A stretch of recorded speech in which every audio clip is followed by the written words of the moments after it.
नमस्कार, जय हिंद साथियों। हर भाई हर बहन का स्वागत है पारस फ्री एजुकेशन में। आज इस क्लास में हम पर्यावरण के टॉप 15 क्वेश्चन पढ़ने वाले हैं जो आपके एग्जाम पैटर्न पर होंगे, जहां से आपको एग्जाम में प्रश्न देखने को मिलने वाले हैं। इसलिए आप सभी से मेरी रिक्वेस्ट है, वीडियो कंप्लीट देखें और आप लोग कितना स्कोर कर पाते हैं वो भी आप हमें कमेंट करके अवश्य बताएं। तो चलिए भाई, हम शुरू करते हैं प्रश्न क्रमांक 1 से। क्या कहा गया है? यहाँ पर कहा गया है पूर्वी भारत के सुंदरबन एक उदाहरण है। ऑप्शन है वन पारिस्थितिक तंत्र का, मैंग्रोव पारिस्थितिक तंत्र का, घास स्थल पारिस्थितिक तंत्र का, या फिर समुद्री पारिस्थितिक तंत्र का। तो ध्यान रखना साथियों, पूर्वी भारत में जो सुंदरबन है यह है मैंग्रोव पारिस्थितिक तंत्र का उदाहरण है।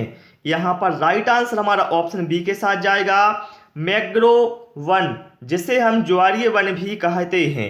ठीक है, यह है दलदलीय वाले तटीय क्षेत्रों में होते हैं। ओके, चलिए प्रश्न क्रमांक 2 पर आते हैं। यहाँ पर कहा गया है बांधवगढ़ राष्ट्रीय उद्यान किस राज्य में है? महाराष्ट्र, मध्य प्रदेश, गुजरात या फिर झारखंड। तो बांधवगढ़ राष्ट्रीय उद्यान साथियों यह मध्य प्रदेश के उमरिया जिले में है। ठीक है, और यह फेमस क्यों है? क्योंकि यहाँ पर जो बाघ हैं अधिक संख्या में पाए जाते हैं, इसलिए बांधवगढ़ राष्ट्रीय उद्यान फेमस है। ओके, चलिए प्रश्न क्रमांक 3 पर आते हैं। और आप सभी से मेरी रिक्वेस्ट है, वीडियो पसंद आए तो वीडियो को लाइक और शेयर जरूर करें। कहा है नर एनाफिलीज मच्छर अपना भोजन किससे ग्रहण करते हैं? आंसर जरा सोच समझ कर देना, यहाँ पर बहुत सारे छात्र गलती करते हैं। ऑप्शन है आदमी के खून से, क्यूलेक्स के खून से, फूलों के मधु से, या फिर जोंक के खून से। तो देखिए यहाँ पर क्या है, नर एनाफिलीज मच्छर, तो भैया ये अपना भोजन ग्रहण करता है फूलों के मधु से। यहाँ पर राइट आंसर हमारा ऑप्शन सी के साथ जाएगा। और इसके साथ साथ ध्यान रखना, जो मादा एनाफिलीज मच्छर होता है ये अपना भोजन ग्रहण करता है आदमी के खून से। ठीक है, ये दोनों पॉइंट आप लोग ध्यान रखना। और इसके साथ साथ ध्यान रखना, मादा एनाफिलीज मच्छर से मलेरिया रोग होता है और मलेरिया रोग का परजीवी होता है प्लाज्मोडियम। ओके, सारे पॉइंट जो बताए हैं जरूर याद रखें। प्रश्न क्रमांक 4 पर आते हैं। जो शाकाहारी जंतु भोजन के लिए हरे पेड़ पौधों पर निर्भर रहते हैं उन्हें क्या कहा जाता है? प्रथम चरण उपभोक्ता, द्वितीय चरण उपभोक्ता, तृतीय चरण उपभोक्ता, या फिर उपभोक्ता। तो ध्यान रखना, जो हरे पौधों पर निर्भर रहेंगे, ठीक है, जो शाकाहारी जंतु हरे पेड़ पौधों पर निर्भर रहेंगे उन्हें कहा जाएगा प्रथम चरण उपभोक्ता। यहाँ पर राइट आंसर हमारा ऑप्शन ए के साथ जाएगा। ठीक है, और साथियों आप लोग ध्यान रखना, जो द्वितीय चरण के उपभोक्ता होते हैं ये मांसाहारी होते हैं। ये कई बार एग्जाम में पूछा गया है, तो इसको ध्यान रखना। चलिए भाई, प्रश्न क्रमांक 5 पर आते हैं। और आप सभी से रिक्वेस्ट है, चैनल को सब्सक्राइब नहीं किया है तो सब्सक्राइब अवश्य करें। लीवर में भविष्य के लिए कौन सा विटामिन भंडारित होता है? Vitamin C, vitamin E, vitamin B, या फिर विटामिन ए। तो भविष्य के लिए कौन सा विटामिन भंडारित होता है लीवर में? तो भैया विटामिन ए भंडारित होता है। ठीक है, इसके साथ साथ ध्यान रखेंगे आप लोग, विटामिन ए की कमी से रतौंधी नामक बीमारी होती है और विटामिन ए का रासायनिक नाम रेटिनॉल होता है। ये भी आप लोग ध्यान रखेंगे। ठीक है, विटामिन सी की कमी से क्या होता है? स्कर्वी होता है। ठीक है, विटामिन बी की कमी से क्या होता है? बेरी नामक रोग होता है। ओके, और विटामिन ई की कमी से क्या होता है? आप लोग इसका आंसर हमें कमेंट बॉक्स में बताएंगे। क्रमांक 6, तिलचट्टे को उसके खाद्य पदार्थों के आधार पर किस श्रेणी में रखा जाता है? आंसर जरा भाई सोच समझ कर देना, छात्र यहाँ पर बहुत बड़ी गलती कर जाते हैं। देखिए यहाँ पर कहा गया है खाद्य पदार्थों के आधार पर, और ऑप्शन क्या है, शाकाहारी, मांसाहारी, उत्पादक या फिर सर्वाहारी। तो भैया जो तिलचट्टा है यह है क्या करता है, यह अपना भोजन रोटी, ब्रेड, मांस, सब्जी, फल आदि से प्राप्त करता है। ठीक है, तो हम कह सकते हैं जो तिलचट्टा है यह खाद्य पदार्थों के आधार पर सर्वाहारी के अंतर्गत आएगा। ठीक है, तो यहाँ पर राइट आंसर हमारा ऑप्शन डी के साथ जाएगा। ध्यान रखना, खाद्य पदार्थों के आधार पर यहाँ पर बात की गई है, ना कि खाद्य श्रृंखला के आधार पर। तो आप लोग ये पॉइंट ध्यान रखेंगे। ओके, प्रश्न क्रमांक 7 पर आते हैं। जंतुओं का वर्गीकरण किन आधारों पर होता है? पोषण के आधार पर, आवास के आधार पर, शारीरिक रचना के आधार पर या फिर ये सभी। तो देखिए जंतुओं का जो वर्गीकरण है साथियों, यह पोषण के आधार पर होता है। कैसा होता है? स्वपोषी होता है, परपोषी भी होता है। आवास के स्थल पर स्थलीय जीव भी होते हैं, जलीय जीव भी होते हैं। शारीरिक रचना के आधार पर कशेरुकी जीव होते हैं और अकशेरुकी जीव भी होते हैं। तो हम कह सकते हैं पोषण, आवास और शारीरिक रचना, इन सभी के आधार पर जंतु का वर्गीकरण होता है।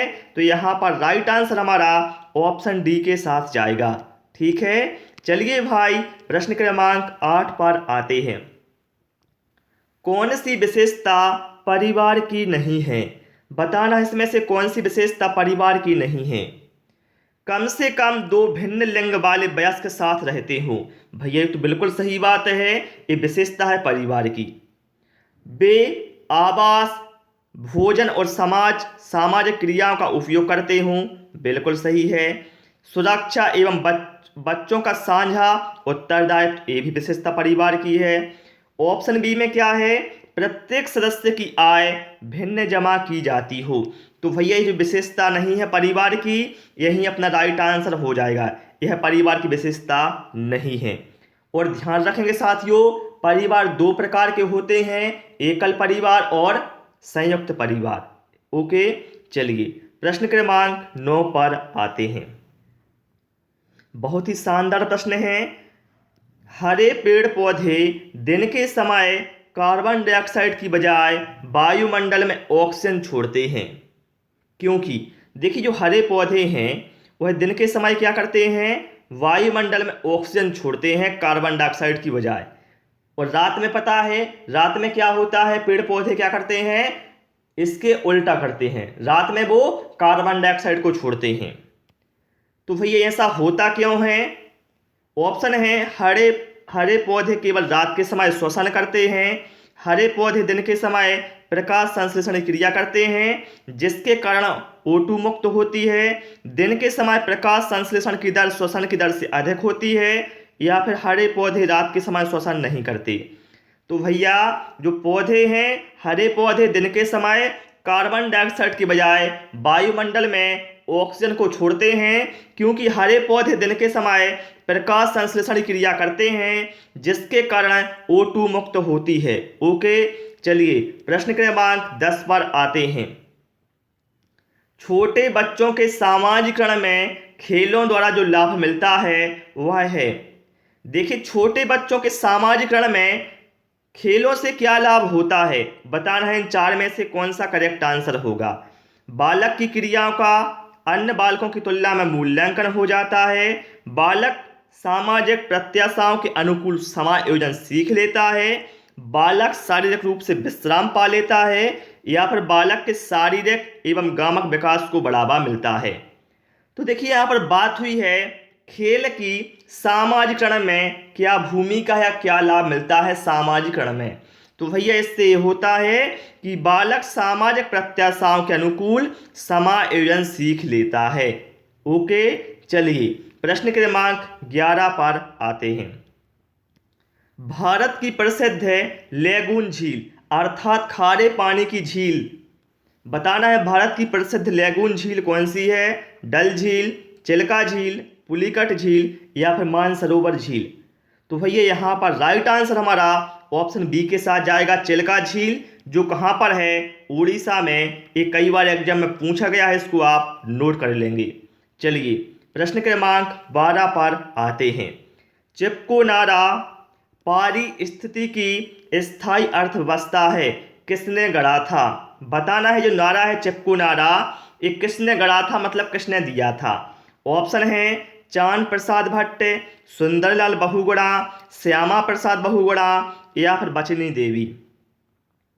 देखिए साथियों, जो चिपको आंदोलन हुआ था यह उत्तराखंड के रेणी गांव में हुआ था, जो पादप संरक्षण या हम कहें वृक्षों की कटाई से संबंधित था। इसमें लोगों ने क्या है, वृक्षों की कटाई के लेकर एक आंदोलन शुरू किया था। इसमें लोग वृक्षों से चिपक कर खड़े हो गए थे और चिपको आंदोलन का जो नेतृत्व किया था वो किया था सुंदरलाल बहुगुणा ने, और सुंदरलाल बहुगुणा ने ही नारा दिया था पारिस्थिति की स्थायी अर्थव्यवस्था है।